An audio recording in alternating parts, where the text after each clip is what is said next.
Hoy voy a ver el mundo arder. Resulta que ustedes son bien malos porque les gustan los videos que dicen refutación. A ustedes les encantan esos videos que dicen refutación. Y pues como yo estoy aquí para darles lo que ustedes piden, ustedes son unos puercos cochinos por pensar eso. Vengo a traerles hoy entonces un argumento. Un argumento que yo opino, pues entre todas las posibles respuestas que pueda tener, opino que no tiene una lo suficientemente buena como para que yo diga, sí, estoy equivocado. Y eso pasa, pues, si lo han notado, con muchos de los argumentos que expongo.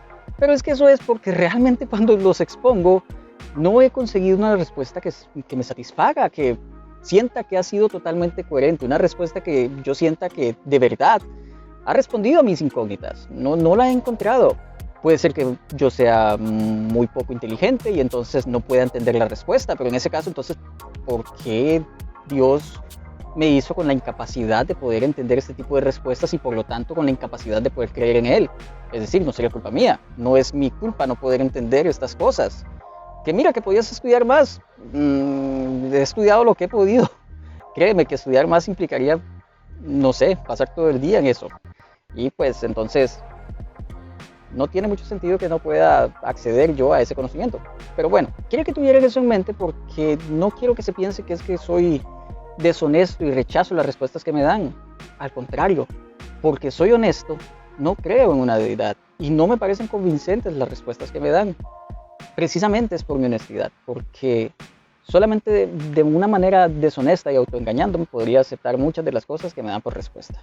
Este argumento va a hablar sobre un pasaje que hay en la Biblia. Sí, vamos a refutar la existencia de Dios con la propia Biblia. Que mira que es que eso no se puede porque lo está sacando de contexto. Pues no, pienso que sí se puede. En efecto, hay cosas que se sacan de contexto por muchos ateos, pero no me parece que esta sea una de esas. He tratado de verle por allá y por acá una respuesta, pero sinceramente no la he visto. El asunto aquí es que este argumento nos habla de la incoherencia de un Dios omnibenevolente, que raro como siempre, y de las leyes que deja Dios a los hebreos, al pueblo elegido. Entonces, vamos a revisar si un Dios omnibenevolente realmente daría esta regla, esta que vamos a revisar. Y les adelanto que está en uno de los libros más controvertidos de todos, Deuteronomio. Así que quédate por acá para que veas las críticas de un ateo normal a un Dios omnibenevolente desde la propia Biblia.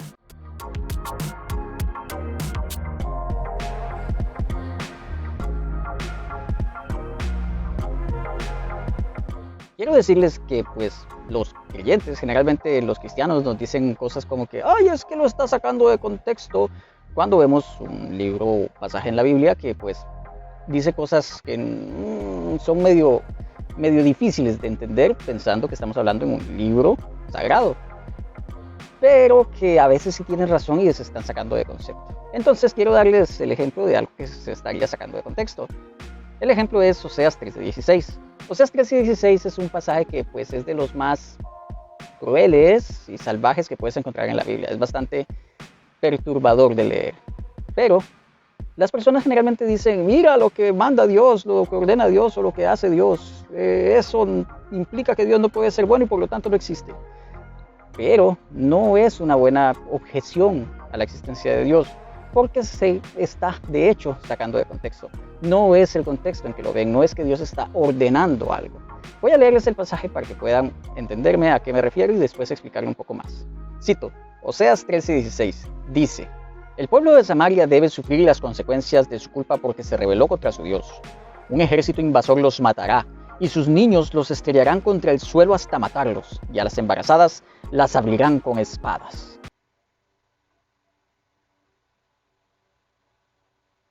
¡Auch!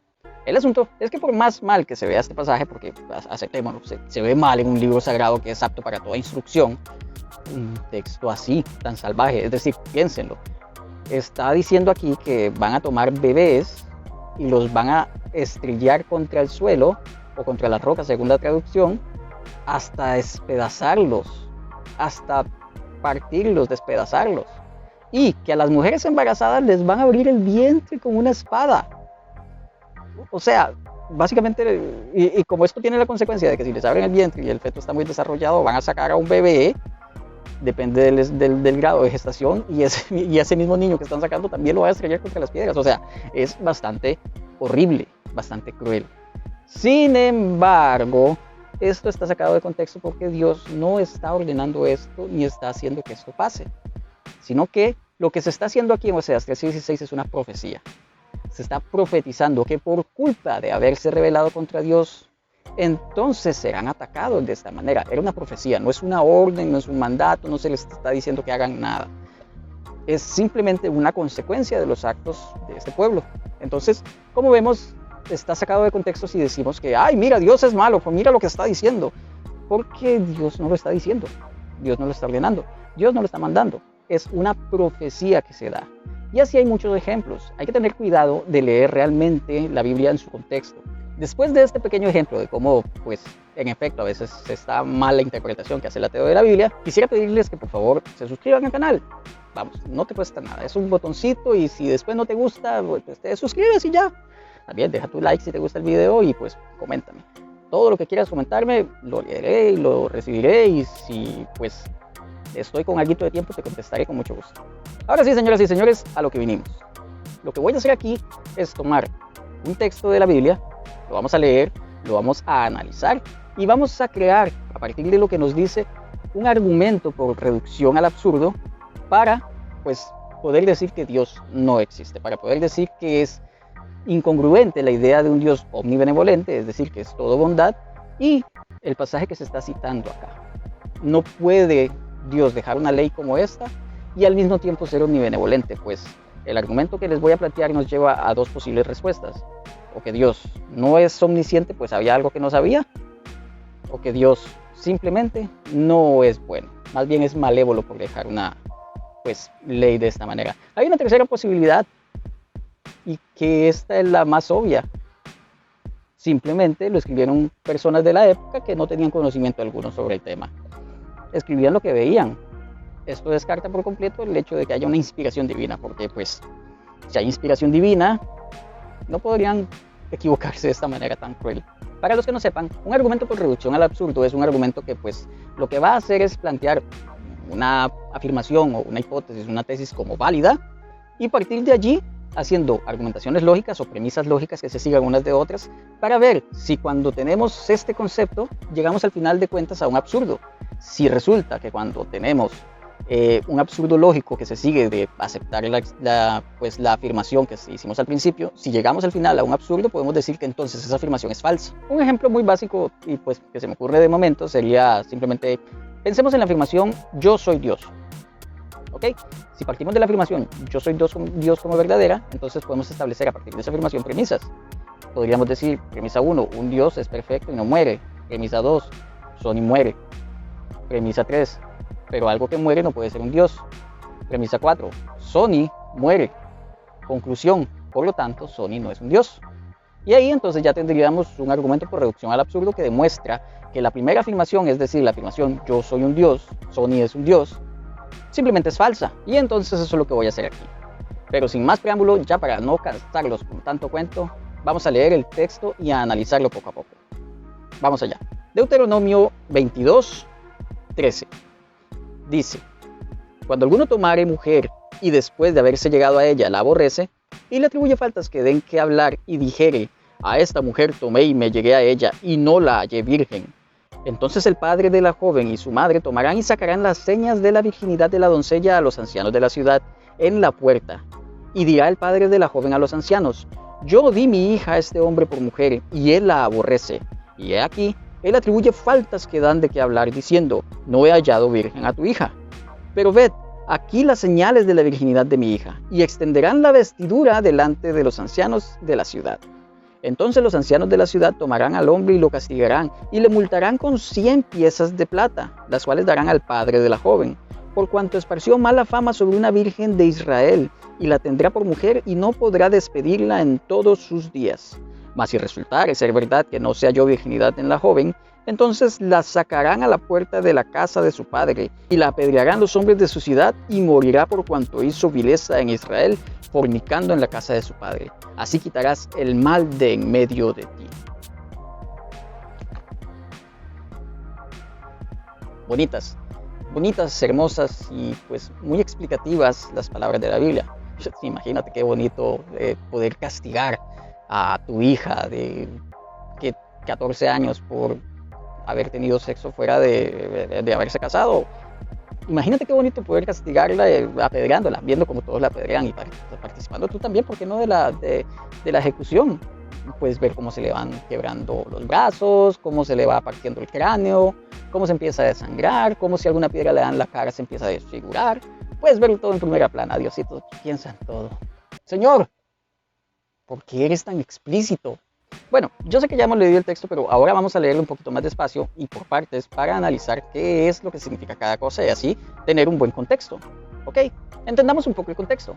El contexto nos dice que pues este Deuteronomio puede ser conocido también como segunda ley. Esta segunda ley es la manera en la que Moisés, el autor del Pentateuco tradicionalmente, se despide del pueblo. Moisés deja esto como última enseñanza de parte de Dios hacia el pueblo. Entonces es Moisés quien está dando estas enseñanzas en Deuteronomio, que en realidad es un libro sobre pues las leyes de guerra y este tipo de cosas que pues acabamos de leer. Si Moisés es el autor o no de este libro no lo voy a discutir acá porque me parece que no tiene mayor relevancia y no es de eso que tratamos aquí. Aquí vamos a hablar sobre la idea de que en efecto estas son las enseñanzas de Dios para el pueblo. Si lo escribió Moisés o lo escribió cualquier otro, damos por hecho aquí, por motivos de esta argumentación, que son las enseñanzas de Dios hacia el pueblo. Y por eso está en la Biblia. Ahora sí, analicemos. Dice, cuando alguno tomar mujer es casarse con ella, y después de haberse llegado a ella es el chiquitico. Eso. Y le atribuye faltas que den que hablar y dijere, a esta mujer tomé y me llegué a ella y no la hallé virgen. Pregunta, ¿cómo nos damos cuenta teniendo relaciones, especialmente con una mujer de la edad en la que tenían relaciones, que eran básicamente niñas? ¿Cómo te das cuenta si eran vírgenes o no? ¿Cuál es el método que se usa para saber si una mujer es virgen o no? Ya vamos a eso. Entonces el padre de la joven y su madre tomarán y sacarán las señales de la virginidad de la doncella a los ancianos de la ciudad en la puerta. Es decir, la prueba de la virginidad era algo que se podía tomar, era algo físico, era algo que podías agarrar y llevar a otro lado. Por lo tanto, la prueba de la virginidad no era algo así como un testimonio o como nada de ese tipo, que pues algunas personas me han dicho que no, es que las pruebas para cualquier juicio era el testimonio de las personas. No es cierto. Aquí estamos hablando de algo que es palpable, tocable, algo que se puede transportar. Por eso lo llevan a los ancianos de la ciudad. Continúo. Y dirá el padre de la joven a los ancianos, yo di a mi hija a este hombre por mujer y él la aborrece. Yo di mi hija así como esto es mío, tome. Yo se lo doy. Y he aquí, él le atribuye faltas que dan que hablar, diciendo, no he hallado virgen a tu hija. Pero ved, aquí las señales de la virginidad de mi hija, y extenderán la vestidura delante de los ancianos de la ciudad. ¿Qué significa esto? Pues que habían telas en la pues, cama, en el lugar donde era el lecho nupcial de la primera noche, en donde esta persona se iba a llegar a la mujer, a la niña. Y pues entonces la prueba de la virginidad era la sangre. Es decir, la mujer al ser penetrada por primera vez se rompe su himen y esta sangre. Entonces lo que atribuían ellos o consideraban ellos como una prueba fehaciente de la virginidad era la sangre que se derramaba después de la primera vez. Esta sangre después de la primera vez se consideraba la autoridad para poder decir si una niña era virgen o no. Sigo. Entonces los ancianos de la ciudad castigarán al hombre y le multarán con 100 piezas de plata, las cuales darán al padre de la joven por cuanto esparció mala fama sobre una virgen de Israel y la tendrá por mujer y no podrá despedirla en todos sus días. Es decir, la que fue difamada fue la niña, la mujer. Pero el que le dan el dinero es al padre. Es decir, definitivamente la mujer, la niña, es mercancía para el padre, es decir, la está intercambiando por dinero y al hablar mal de ella le dan dinero a él porque básicamente era un objeto de intercambio, que nadie me diga a mí que no. Esto es así, la mujer en aquel tiempo era un objeto de intercambio entre padres y hombres que querían casarse con ella. Era eso, que nadie me diga que no, era una propiedad casi. Mas si resultare ser verdad que no se halló virginidad en la joven, entonces sacarán a la puerta de la casa de su padre y la apedrearán los hombres de la ciudad y morirá por cuanto hizo vileza en Israel fornicando en la casa de su padre. Así quitarás el mal de en medio de ti. ¿Esto qué quiere decir? Pues lo que quiere decirnos es que si no hayan sangre, si no hay sangre en la escena donde hubo pues contacto marital por primera vez, si no se encuentra la sangre allí, Entonces el veredicto es que no es virgen, y por no ser virgen sabemos que entonces tuvo relaciones antes de haberse casado, y eso es una infamia en el pueblo de Israel. Es algo que no se puede hacer y merece la muerte. Entonces agarran a la niña, la llevan enfrente de la casa del papá, y allí todos la apedrean. Todos la agarran a pedradas y pues hasta matarla. Ya expliqué que la escena es grotesca, no hace falta, pero puedes visualizarla en tu mente y no es una escena bonita. Imagínate una niña de 13, 14 años, 12 años en esta situación, siendo apedreada. No es algo bonito de ver.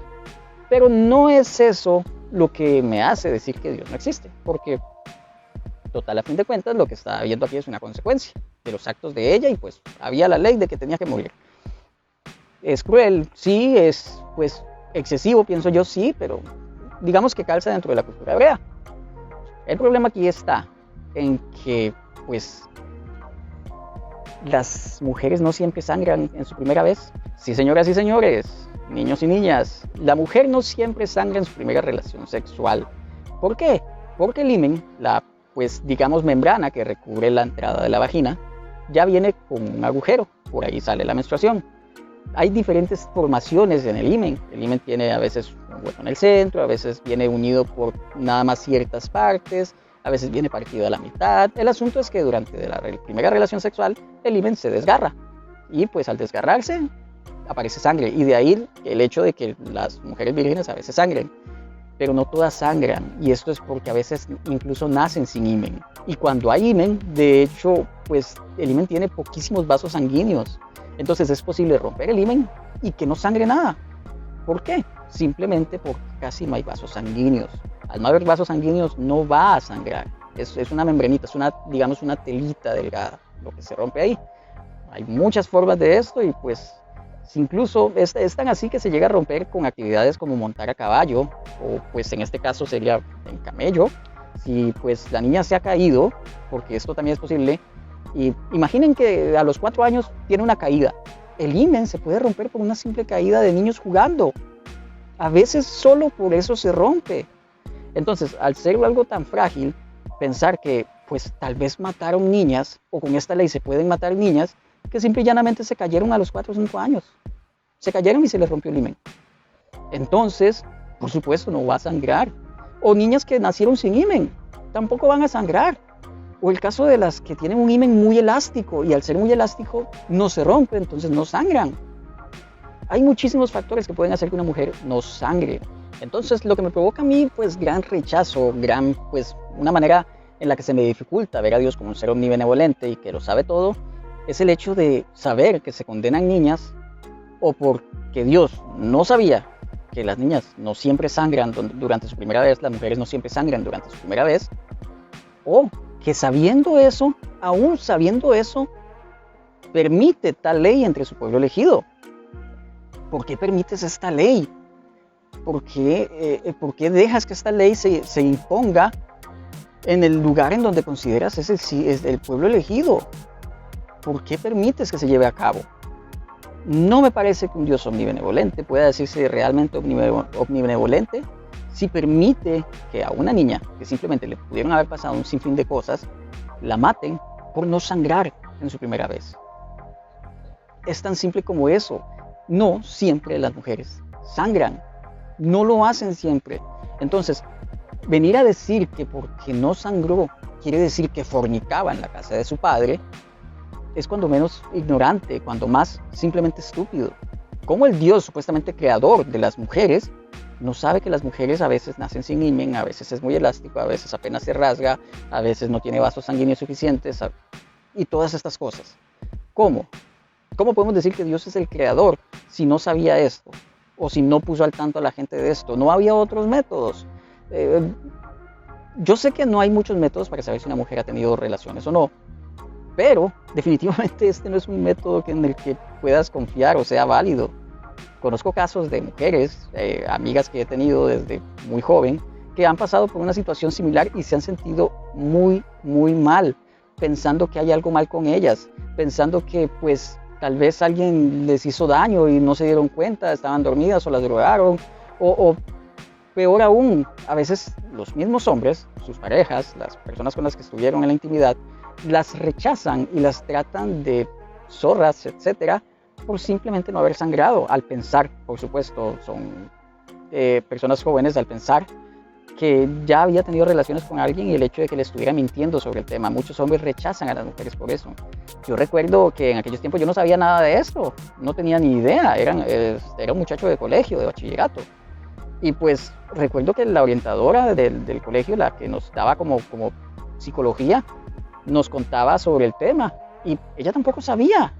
Entonces, cuando yo me di cuenta de esto, me acordé de este pasaje y yo dije, aquí hay algo mal. Y pues ahí está. No me parece ser posible que podamos decir que un Dios que es bueno o omnisciente pueda dejar esta ley y permitir esta ley en su pueblo elegido. Una niña completamente inocente siendo muerta con una de las muertes más atroces que puede existir, que es muriendo a pedradas, sabiendo que sus extremidades se van quebrando, su cara se va deformando. Lo más benevolente que le podría pasar es que le den de una vez en la cabeza y la maten. Pero no pasa, no va a pasar siempre. Entonces, no puedo verlo como algo que un Dios bueno pueda permitir. Me parece que eso es irreconciliable. Voy a presentarles pues el argumento por reducción al absurdo que les ofrecí para que puedan revisar sus premisas y decirme qué les parece. De todas maneras, recordemos que podemos argumentar algo, justo como yo lo he hecho, criticar algo, pero para tener una argumentación más formal necesitamos establecer un método argumentativo, un método lógico válido que nos lleve a una conclusión.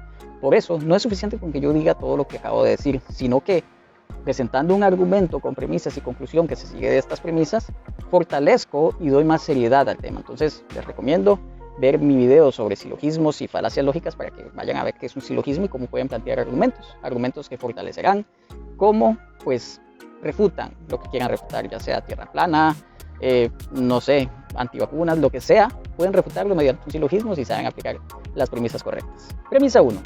Dios sabía o no sabía si las mujeres sangraban durante su primera relación sexual.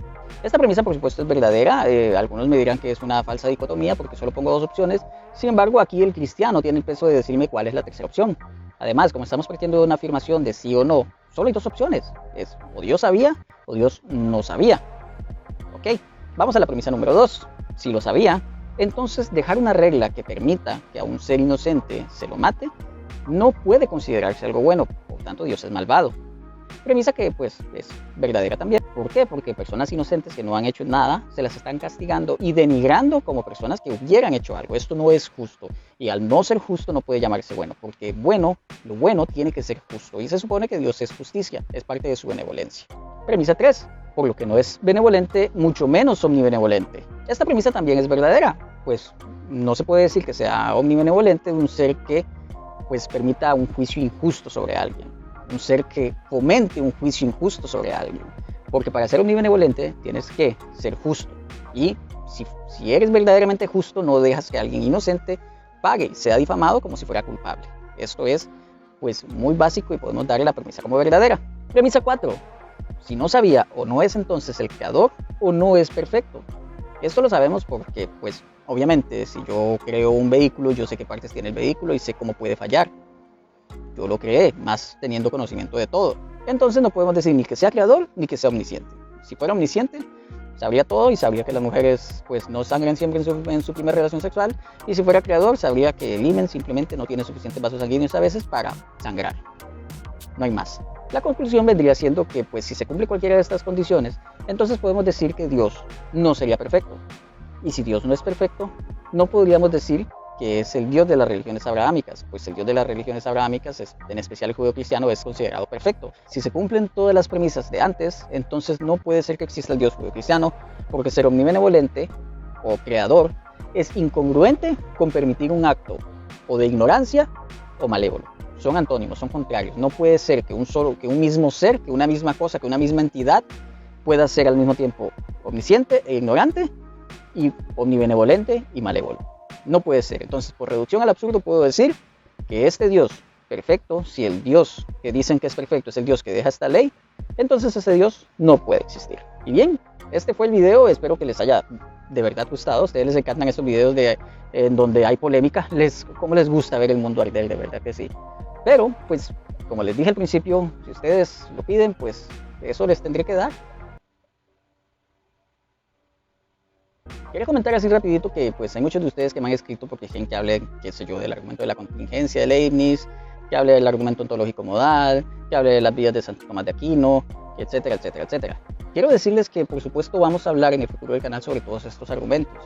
No me considero que yo sea un erudito o que yo pueda decir que tengo la refutación completa y absoluta sobre estos argumentos, porque son argumentos que se han discutido por muchos años y pues yo considero que no funcionan, al igual que lo consideran que no funcionan muchos filósofos. Sin embargo, yo no voy a tener la arrogancia de decir, oh, refuté el argumento ontológico, porque lo que puedo hacer es simplemente decir que es racional no aceptar el argumento ontológico, pero no puedo decir yo refuté el argumento ontológico porque no es cierto. Yo no me considero tan arrogante como para poder decir esto. Yo soy, recuerden, un ateo normal. Yo no soy filósofo, ni soy científico, ni soy biólogo, ni soy nada de esto. Yo soy un ateo normal. ¿Que cuándo voy a hablar de estos argumentos? Pues lo haré cuando primero haga un video sobre definiciones necesarias para este argumento. ¿Por qué? Porque es que a mí no me interesa que la gente vea mi video y diga, este refutó el argumento ontológico. Y copien y peguen cuando levantan con un cliente, este tipo refutó tu argumento. Porque aunque eso es, pues bueno, me ayuda mucho, no es eso lo que quiero transmitir. Yo no quiero ser el tipo al que buscan en YouTube porque refuta argumentos. Yo quiero ser la persona a la que acuden cuando quieren aprender algo. Yo quiero ser la persona que les muestre conceptos sobre ateología o sobre teología para que ustedes mismos puedan fomentarse una propia conclusión, para que ustedes mismos lleguen a su propia conclusión sobre el tema. Ustedes mismos analizando, investigando y conociendo los términos sobre el tema, puedan por sí mismos llegar a la conclusión de si Dios existe, si Dios no existe o si no se puede saber que Dios existe. Quiero que lo hagan ustedes mismos. Yo no quiero imponer mi ateísmo, yo no quiero que convertir a la gente en atea. Yo lo que quiero es enseñarles lo poco que yo sé. Los cristianos a veces están muy preparados y créanme, ni yo no me considero capaz de poder refutar al cristianismo más intelectual. Entonces lo que quiero es pues, compartir un poquito de lo que sé para que al menos sepamos lo básico para poder debatir esto o para poder, en el caso contrario, defender la fe. Entonces, solo eso les quería decir. Pues nada, recordarles por favor, suscríbete al canal, comenta, deja tu like, pero por sobre todo, comparte este video para así llevar a más personas estas críticas de un ateo muy normal. Bye.